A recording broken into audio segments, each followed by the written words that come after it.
नमस्कार दोस्तों, स्वागत है आपका हमारे यूट्यूब चैनल पर। दोस्तों आज की इस वीडियो में हम लोग जिक्र करने वाले हैं फ्लेमिंग के बाएं हाथ का नियम। दोस्तों जो फ्लेमिंग के बाएं हाथ का नियम है ये क्या कहता है, इसके बारे में हम लोग जिक्र करेंगे।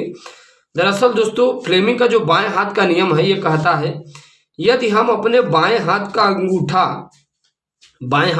अंगूठा यानी दोस्तों जो आपके बाएं हाथ का अंगूठा है तथा उसके पास वाली दोनों अंगुलियों को इस प्रकार फैलाएं, यानी कि दोस्तों जो आपके बाएं हाथ का अंगूठा है उसके पास वाली दोनों उंगली आप देखेंगे आपके बाएं हाथ के अंगूठे के नज़दीक पास वाली दो उंगली है।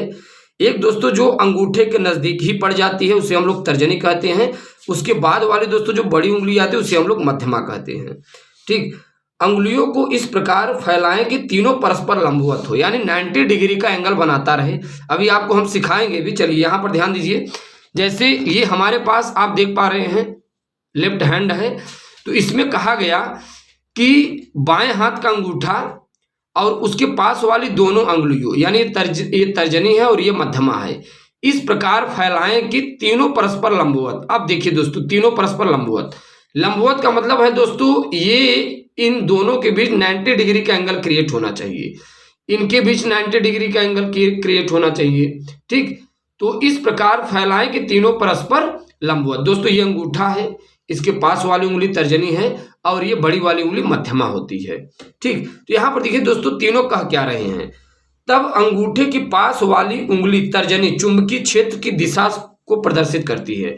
यानी दोस्तों जो अंगूठे के समीप वाली उंगली है, ये जो आप देख पा रहे हैं दोस्तों अंगूठे के समीप वाली उंगली ये तर्जनी है, ये किसको दोस्तों प्रदर्शित करता है? चुंबकीय क्षेत्र की दिशा। दोस्तों ये चुंबकीय क्षेत्र की दिशा को डिनोट करता है, यानी कि जो विद्युत धारा कहीं बह रही होती है तो ये दिखाता है कि चुंबकीय क्षेत्र की दिशा ऐसे ही होती है, बिल्कुल एकदम आपके जैसे यहाँ से धारा निकल रही है तो सीधे चुंबकीय क्षेत्र की दिशा को डिनोट करेगा। ठीक, अब यहाँ पर ध्यान दीजिए दोस्तों ये क्या कह रहा है पॉइंट, तथा मध्यमा अंगुली विद्युत धारा की दिशा को प्रदर्शित करता है। दोस्तों यानी जो मध्यमा उंगली है, यहाँ पर ध्यान दीजिए, ये दोस्तों ये जो मध्यमा उंगली है, ये अंगूठा था, ये तर्जनी थी और ये मध्यमा है, ये विद्युत धारा की दिशा को दोस्तों प्रदर्शित करती है। किसकी? विद्युत धारा की दिशा। ये दोस्तों चुंबकीय क्षेत्र की दिशा, मध्यमा विद्युत धारा की दिशा। और यहाँ पर देखिए दोस्तों जो अंगूठा है, अंगूठा चालक पर लगने वाले बल की दिशा को प्रदर्शित करेगा। यानी दोस्तों जो अंगूठा है वो चालक पर लगने वाली बल की दिशा, यानी दोस्तों जो आप देख पा रहे हैं ऊपर जो अंगूठा है ये चालक पर जो लगने वाली बल की दिशा होती है उसको दोस्तों प्रदर्शित करता है। ठीक, किसे दोस्तों प्रदर्शित करता है? चालक पर लगने वाली बल की दिशा।